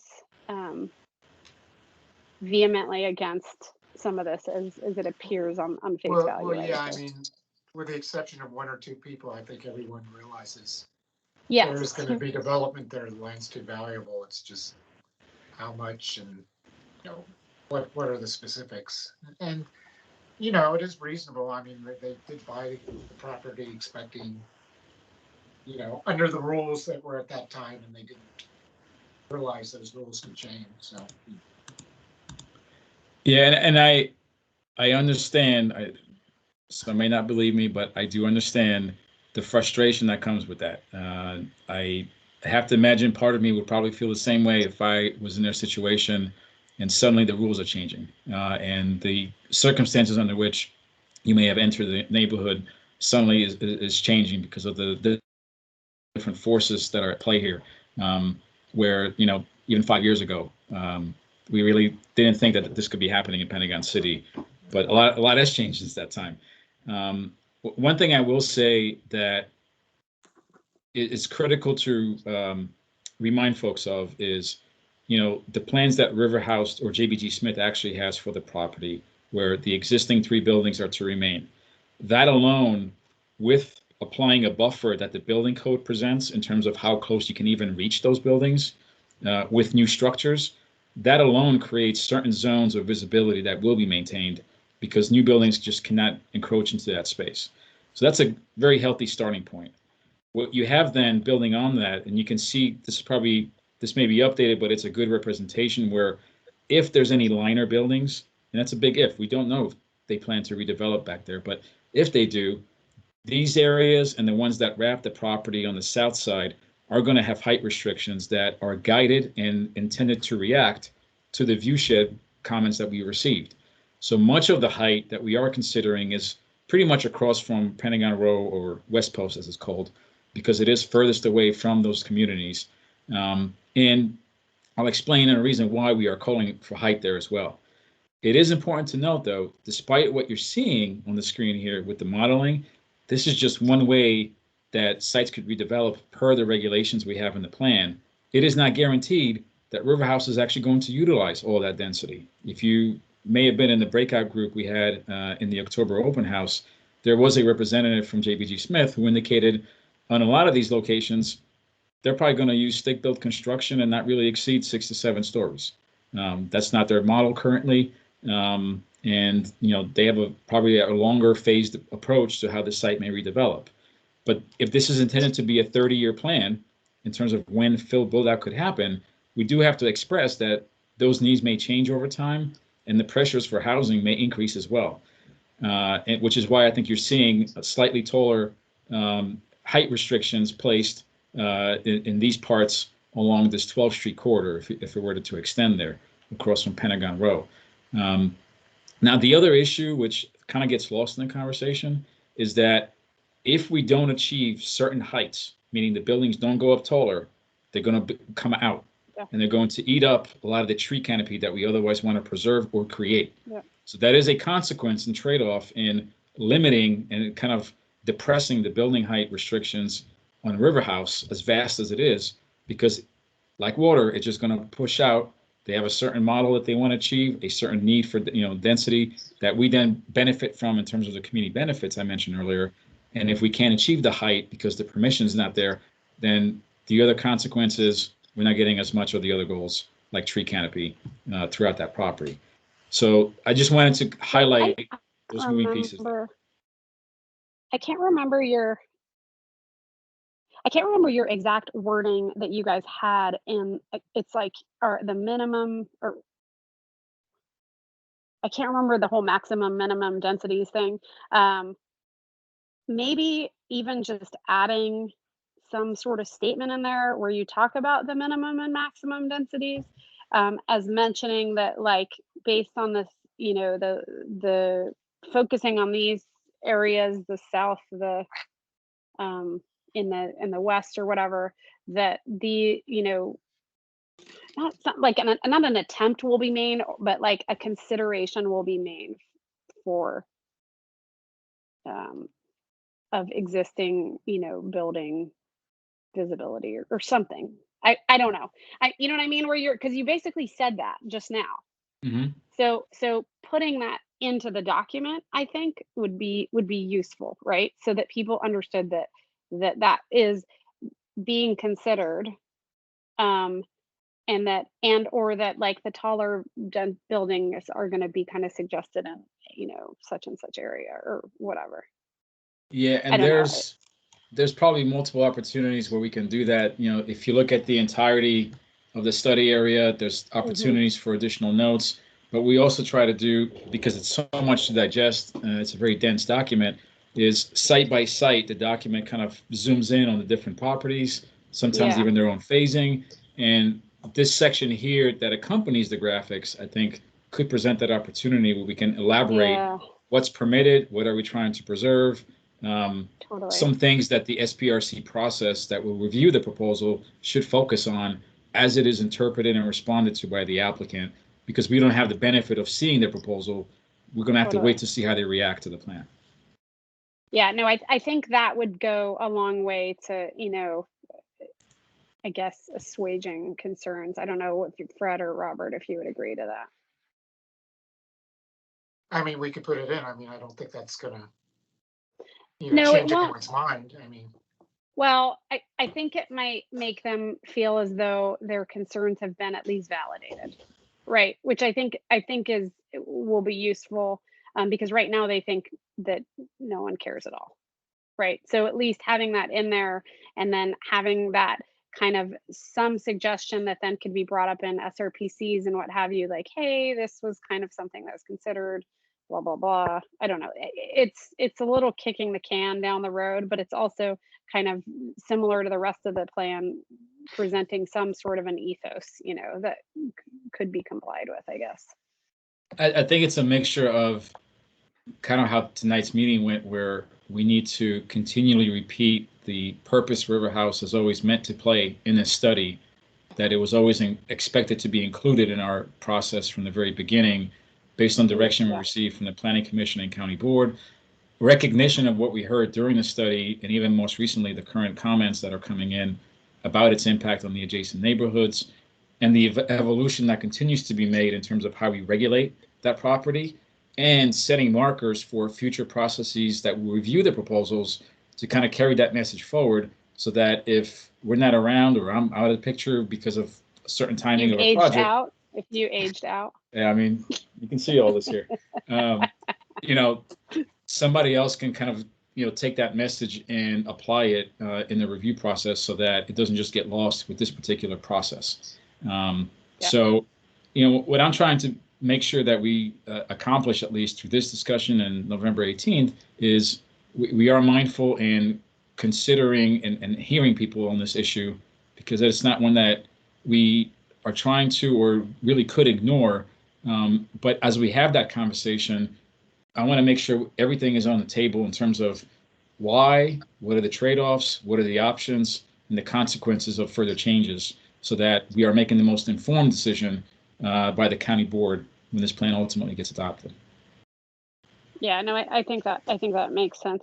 Can you go back to that the bird's eye view? It was a cut. Yes.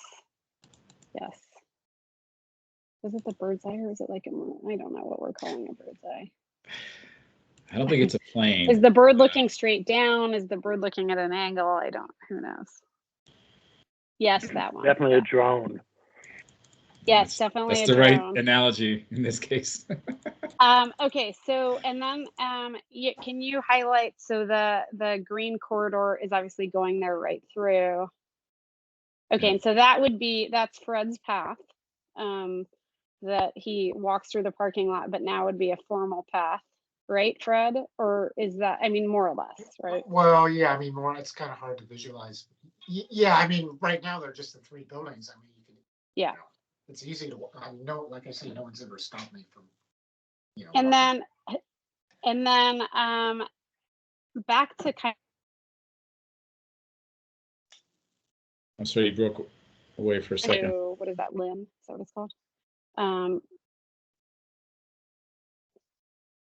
Yeah, that street right there, is that Lynn Street? Is that the name of that street? Mhm. Okay, got it. And then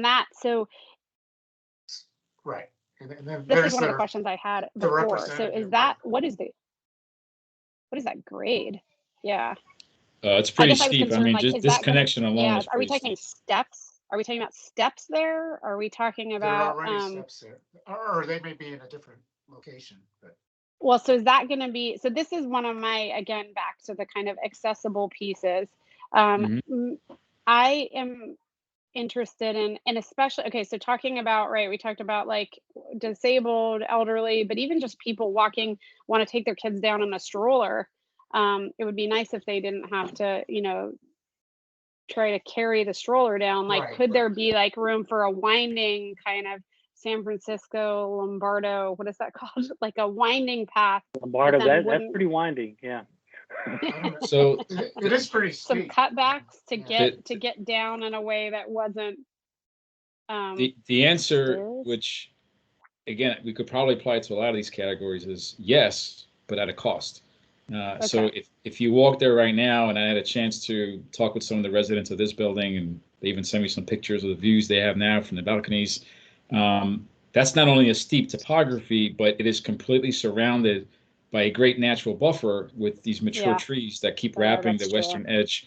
So while from an engineering perspective, you could certainly create enough switchbacks where this becomes fully accessible to all users and slows things down to a certain safety consideration, it would require the removal of significant trees that I feel like we would just be upsetting a whole different group of stakeholders. Yeah, I don't want to mess with the bird people. What about or even consideration of, or can we just add in the thing, consideration of accessibility in green corridors? Because I think then you could even talk about having the entrance just be in a different part, further north, I guess, where it maybe is it a grade that goes across? I don't know. No, I think language like that can easily be added if it's not there already. It does kind of tie back. An elevator, that would be an expensive endeavor. We're still trying to get one in Crystal City for that other entrance. That's a fun assignment.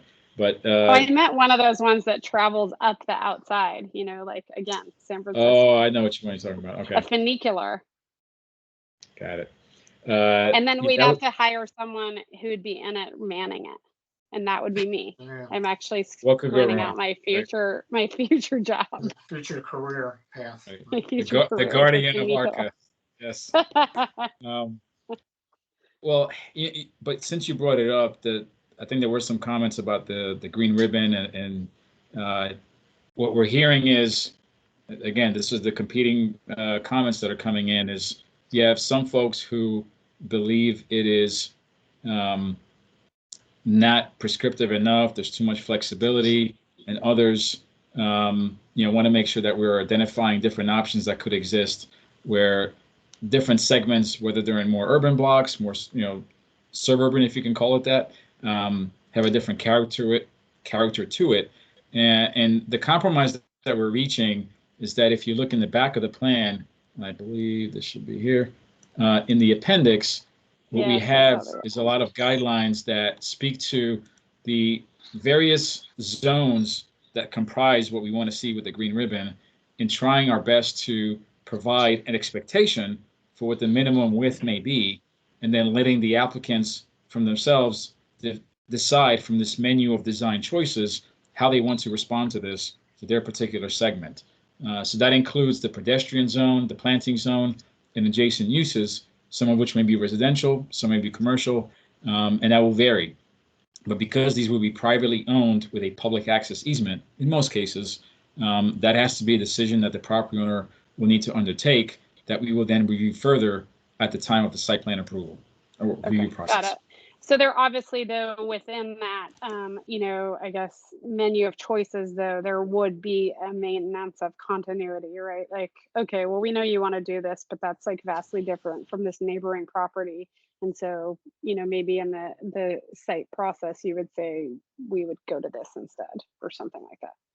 Yeah, and one of the interesting things that came up during this biophilia subcommittee that we had for several months with a lot of subject matter experts and thoughtful conversations was identifying these national and international examples of what works well in terms of a pedestrian pathway that kind of becomes the brand, if you will, of the corridor that it's in, and making sure that we had some bends and the pathways would widen and then come back to a certain dimension.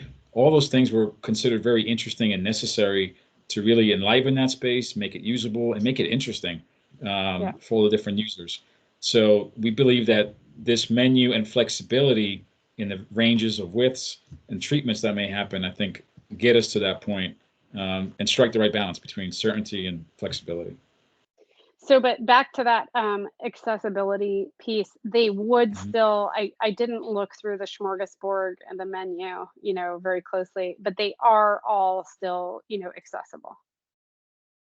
Like they are accessible, like a but wheelchair accessible, I guess, specifically. They are, however, those two connections to Lynch Street that go up the hill, I think those we would need to see at the site plan level to see if the switchbacks begin to become more problems and kind of take us away from the other goals and objectives of the plan. Totally. Versus maybe there is a path here and there. So that hill alone, I think, is very challenging. Literally a path. You could tie that, though, Cattery, to one of the previous comments about the connection back to Hume School. If you made a connection to that green path and then brought that back along the back side of River House, show me where the Hume School is. You've got enough grade to make that gradual transition. That could be one. Yeah. Okay. Yeah. Show me, or in the other picture. Okay. Can you point in the bird's eye view? School? Yeah, there we go. Okay. I don't think it was in the bird's eye view. I think it might have been too far to the Hume School is really kind of back up near the back corner of the back corner. So that's, I think that's a great idea too. Yeah. So maybe your accessible entrance isn't over on that other side. That's pretty steep, though. I don't know if that's going to work. Yeah. Yeah, but it's steep there, but you've got 500 feet or better to bring it back down to room, entry point. If you want to, Yeah. So one of the things that I think we're continually discussing internally, and this is a good graphic to highlight that, is the darker green dashed lines that you see, and some are thicker, representing kind of the main pathway, and some are thinner, representing these kind of supplemental and supporting pathways and connections. Those are the ones that are generally within our study area and that we require with redevelopment. There is a separate series like this one here that are don't have the solid dash line, if you will, and they expand in other connections through the Kimco property where Costco is, further east to Crystal City. Those are essentially alluding to further needs that still have to be met largely by the county in making sure that we're connecting the entire broader downtown, if you will, because it's not just about these handful of blocks. We're not really doing it justice if we can't make it convenient to get to Longbridge or the other open spaces that are slowly becoming delivered in Crystal City. But that will have to have its own funding mechanism and subsequent design efforts to figure out where the gaps are, the exact alignment, and the timing by which some of those things could be delivered. Many of whom, by the way, may be competing with things like protected bike lanes or transit way that still have to be resolved. That actually, I'm glad that jogged my memory. One of my other questions, I think, was when we talk about, right, the county then deciding to fund specific things, whether it's like these extensions or whether it's like community center, library, like Grace Hopper, would that then be something that would be introduced in the SIP process? Like, I know, right, there's like, would it be introduced into like this 10-year SIP or the next? I mean, when would that be, I guess, discussed, like timing wise? Or would it be like a bond that would be introduced to the area? I don't know. I don't understand these things. Do you? So I'm getting better at it. I don't think I know quite enough to be dangerous just yet. But where it starts with is initial statements or exhibits in the plan that allude to this. Things like even this graphic and some additional notes that are called for. You'll see a lot of that throughout the plan. In some cases, intentionally repeating itself. I think the stronger piece that accompanies this will be in the implementation matrix that will be at the end of our plan, which is very similar to how other area plans and sector plans kind of wrap up that type of effort, where we indicate here's what we believe needs to happen immediately to implement the plan. Here's what other steps are needed in the short term, which agency would need to lead them, whether they involve county funding, and then what are some of the other midterm and long-term strategies that we have identified as part of this process. So the things that you mentioned would be included in that as a line item.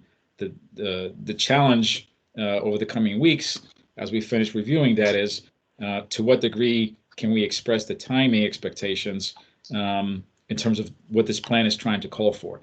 Now, the minute they make their way into that implementation matrix and the plan becomes adopted by the county board, it could very easily become part of the conversation this upcoming spring in 2022, when the county board will reconsider and return to their 10-year CIP process, which has been put on hold because of the pandemic. So right now we're currently operating in a 3-year CIP because there's so much uncertainty in the air. But come springtime, as has happened in the past, those public discussions and the invitation from the county manager to hear from the community will reopen again, and he will want to hear back in terms of what our priorities may be, things that the plan will reference. Hint, hint. I'm choosing my words carefully here. Because at the end of the day, it's not like other neighborhoods don't have their own livability agendas. No, totally. And yeah. Even if he loves even if the county manager loves what he's seeing in the plan, it's still his recommendation, and the county board ultimately has to make the decision. Yeah. And many times it's the timing. The idea might work, just not this particular year, but maybe in 5 years. So they have a lot of balancing and a lot of critical issues that all require funding. And that immediately is tied to the AAA bond rating that we have, that we absolutely need to maintain, the priorities for schools and other areas that continue to eat up a large chunk of our budget that we fully commit to because of how important schools are. So you'll see that in the mix, but we'll probably revisit that first quarter of next year as early signals of the CIP begin to get highlighted. All right, no, that's awesome. I know we are pushing on our time limit here, and you have a family, and want to get back to it. I'm trying to, let me think on if we have any last questions. I think a lot of the questions that I added in here, we already discussed. Yeah, I just put up the more specific ones. Okay, I was gonna say, okay, so you mentioned, right, an economic assessment. I think for a lot of these things, you guys have done, in my understanding and from what you've described, like do your due diligence and doing all this work. So I think the best way to get credit for it would be to include it in the appendices or a link to it, so the community can go look at it, right? They can of course poke holes in it still, but it would be nice for them to be able to see it, to Yep. and then find out that actually it turned out it was perfectly legitimate. But when there is no mention of it, I think that hurts kind of the understanding. No, I completely agree. And there's already, I think, materials we've shared previously throughout the study that we can package with anything else that perhaps is out there, we've evaluated, and is ready to be shared externally, that we can package and add to the appendix for everybody's benefit. Yeah, I think that would be good. Okay, we talked about all this.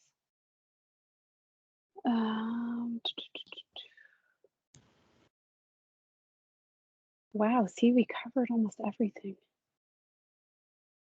Oh, I think I know the answer, but I assume there's going to be parking below grade because there's no room for it at River House, that is.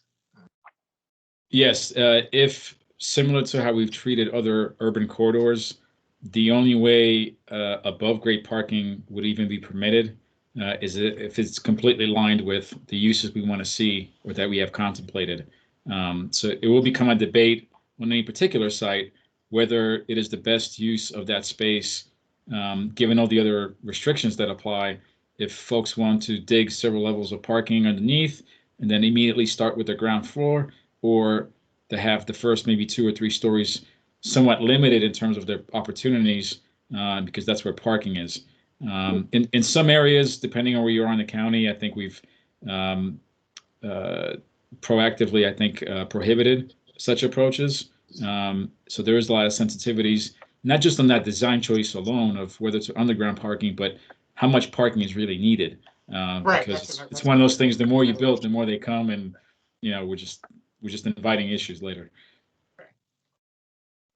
One of the questions I think I still had is, so I don't see a lot of kind of private pools shown in these, like, renderings, but is there going to be kind of an emphasis on, community amenities versus private amenities? I don't know how you would even do that. But obviously, like if you talk about some of these developments, their decision to now, oh, we're gonna like have everyone's gonna have a nice little yard, but then that's gonna cut into the green ribbon. So I guess how is that kind of addressed, or can you address it? Part of that, I think, begs the question of who is specifically calling for that and what is the unmet need with respect to pools. I think it was more of a like, oh, if JBG is going to build a big pool for River House, couldn't they just like couldn't that be a public pool that, or something? Right. I don't know. I mean, I don't even know if that's going to happen, but I guess that was just a question I had. So part of that, I think, gets into the balancing act of planning documents like this one, which generally stay out of that debate because it is more of a market decision in terms of what each property may feel like they need to deliver to attract potential tenants. Yeah, totally. We've seen 3D systems for virtual golf. We've seen all these different amenities, whatever the current trend might be. Sometimes it may be a pool. Sometimes because of where they want to locate it, it presents great views and it works in their financial feasibility scenario. I think here, if the issue is if folks who may not be residents of buildings where pools are even considered or introduced as an amenity, I think the more appropriate strategy is how do we ensure the easiest and the most accessible connection to Longbridge, where we just opened up a brand new facility that you would think, despite its physical distance, should be conveniently located whether you're up on the ridge or down in Oral Highlands. Yeah. There should be no excuse for that not being a convenient amenity for anybody to use. As nice as it is, not very many communities have a brand new facility like that. So that would be our emphasis: is how do we make that amenity as close as it is, more conveniently accessible, rather than imposing yet another pool for the same purpose closer into the western edge. No, totally. Okay, but as far as like non-pool, as far as like yards or something, I know you kind of mentioned in the green ribbon, that's up to the developer to decide how much of the green, like if they use part of the green ribbon for kind of resident yards, or did you say that? Did I mishear you? I think when you get outside the specific cross section where a walkway with landscaping and plantings is introduced and publicly accessible, beyond those, there will be different edge conditions, because at some point you'll be transitioning to the private property aspect that is maintained as well by the property owner. I think it's those environments where we'll need to continue to monitor really the distinction between what is a community public benefit versus just site improvements. And that is a continuous debate we always have with every site plan in terms of how we value and negotiate what really serves the community versus the individual property owner. All right, awesome. That's it for me. Great. Anyone else? This has been great. I don't know if anyone else had questions. I thought this was a super informative meeting. And Matt, I appreciate all the time you took to talk to us. I feel like, like all my questions were answered. And I'm very happy at your thoughts on including, our comments and concerns in. So I think, you've addressed the majority of them. So I would pat you on the back or like hug you.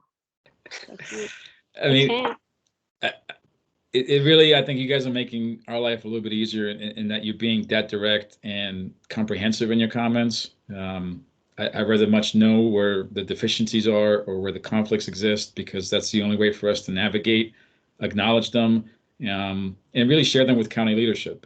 We continually get asked, how is the study going? What are the, issues that are rising to the surface that we need to address, perhaps even at the final board meeting. So for me, this really helps me understand better where we all are. And the way, again, for everybody's benefit, that we're going to keep addressing this is there'll be elements where you'll see some of this directly informed in the plan. And we're going to try our best to highlight where those are, because it's a lot to kind of just compare different versions. So if there's the cheat sheet that we can develop that I think makes that much easier of an effort, we'll certainly at least attempt that.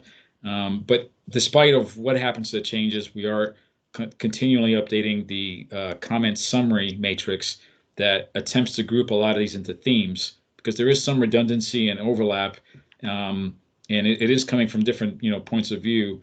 So we want to make sure that we can group these topics, explain what we're hearing, and then what the resolution might be moving forward. Awesome. So both those documents are going to make their way out publicly later this year. Okay, so my as far as our due-outs, we will kind of clean this up and I guess figure out what, if anything, needs to be changed kind of in that section of our comments, and then we'll send it to you formally, I guess, from the board. And I don't think it'll be vastly different. And then but I think that should be the plan. And then so maybe Fred and Robert, I'm going to email you guys that my notes that I took on the document right now. And I saw, Fred, you were appeared to be taking notes or doodling or some really beautiful artwork. Some notes, You finished the crossword? Yeah. Yeah, exactly. Exactly.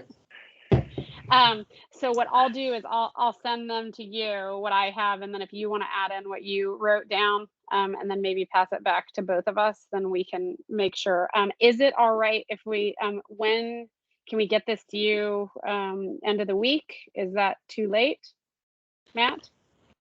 I mean, I've already shared it with the consultants, so or you guys actually have. Yeah. So it's not like we're going to wait until we receive that. Sooner rather than later is always preferred, but it's already in our queue of things to assess and incorporate. So technically, we already started that work. Okay, awesome. All right, so we have our board meeting tomorrow night. So probably what we'll do, if we can like shoot for getting our notes kind of to share with the board, then we'll get everyone's concurrence and send them over to you by whatever that next day is, Thursday. I don't have any clue what days of the week we're on. And then, yeah, and so does that sound good for Fred, Robert, doable? Yeah. Maybe. I'll give you a call. I've got somewhat of a conflict tomorrow, but there's a few comments I Okay. wanted to add, so I'll give you a call. Okay. Great. All right, Fred. Thanks, Yeah, Matt. I yeah, appreciate should be it. able to do some- No, thanks for making the time and scheduling the earlier meeting last week and just pulling all this together. It's really helpful. I appreciate it. We're trying. Have a great yeah. night. Appreciate it. Okay, thank you. All right. Take care. Have a good night, everyone. Good night. Thanks, everybody. Good night.